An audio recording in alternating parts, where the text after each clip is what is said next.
हमारा टॉपिक है कि difference between like and unlike terms. Algebra में इसका बहुत ही बड़ा रोल है कि व्हेन वी ऐड और सब्ट्रैक्ट टू और मोर अलजेब्रिक एक्सप्रेशंस, कि जब हम दो या दो से ज्यादा अलजेब्रिक एक्सप्रेशंस का एडिशन और सब्ट्रैक्शन करते हैं तो लाइक और अनलाइक ये दोनों आइडेंटिफाई करना बहुत ज्यादा इंपॉर्टेंट है। तो लाइक टर्म्स क्या होते हैं और अनलाइक टर्म्स क्या होते हैं। तो लाइक टर्म्स के लिए यदि दो कांस्टेंट गिवन है तो वो ऑलरेडी लाइक ही है, बट अलजेब्रिक एक्सप्रेशन यदि हम देख रहे हैं तो दोनों में वेरिएबल सेम होना चाहिए और वेरिएबल्स की पावर सेम होना चाहिए।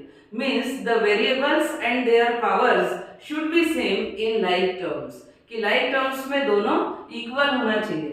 सपोज मेरे पास है x एंड 5x, तो ये दोनों में वेरिएबल यूज हुआ है x और दोनों की पावर है 1, तो ये दोनों लाइक टर्म्स हुए।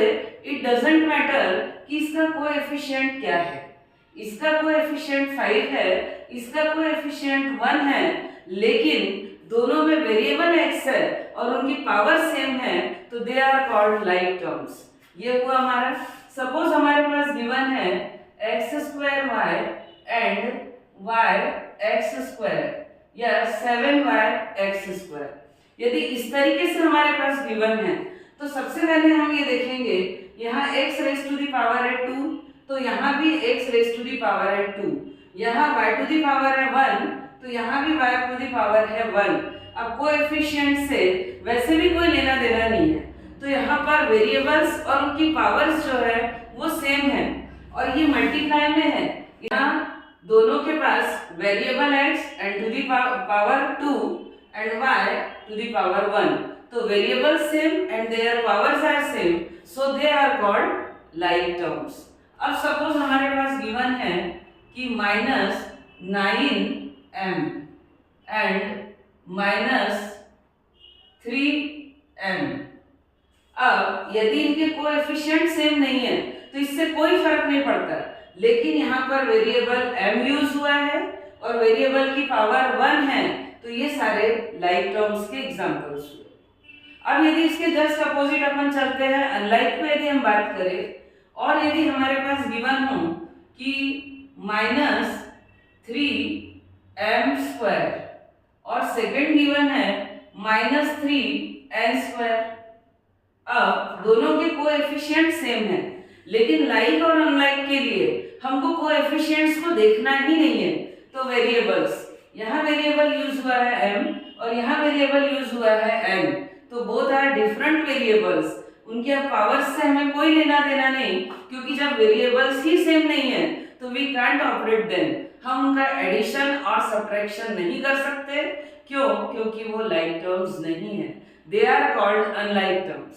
सिमिलरली यदि हमारे पास गिवन है कि x² y एंड xy², इसमें सबसे ज्यादा कंफ्यूजन होती है बच्चों को कि यहाँ x² y है और ये xy² है, तो ऐसा लगता है कि सेम है, बट यहाँ x टू दी पावर 2 है, यहाँ x टू दी पावर 1 है, यहाँ y टू दी पावर 1 है, यहाँ y टू दी पावर 2 है।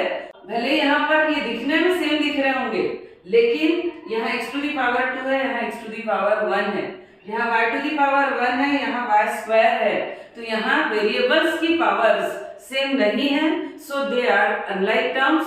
और अनलाइक टर्म्स है तो we can't operate them, means we can not add और सब्ट्रैक्ट देम। हम ऐसी कंडीशन में उनका एडिशन और सब्ट्रैक्शन नहीं कर सकते। मल्टीप्लिकेशन और डिवीजन के लिए रूल अलग है, इसीलिए ये रूल सिर्फ एडिशन और सब्ट्रैक्शन पर अप्लाई होंगे। तो ये था लाइक और अनलाइक टर्म्स।